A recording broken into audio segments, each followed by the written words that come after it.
నోవాహు దేవుని కృప పొందుకున్నట్టుగా మనం చూస్తున్నాం. వారందరినీ జలప్రవాహం తీసుకొని వచ్చి హతమార్చాలనుకున్నారు.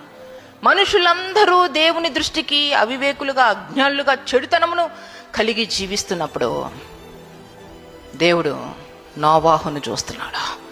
ఆయన యథార్థవంతులను విడిచిపెట్టే దేవుడు కానే కాదు. దేవునికి మహిమ కలుగును గాక. నిర్దిష్టమైన గురి కలిగి దేవుని పాదాల చెంత జీవితాన్ని గడుపుతూ దేవుణ్ణే ఆశ్రయించి దేవుని కోసం జీవించే వారిని ఆయన మరిచిపోయే దేవుడు కాదు.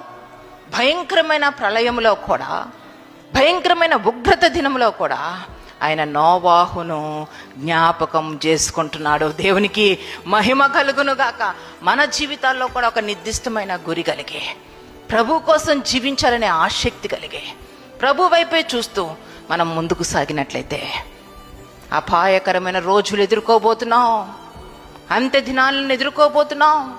మనల్ని దేవుడు జ్ఞాపకం చేసుకుంటాడు.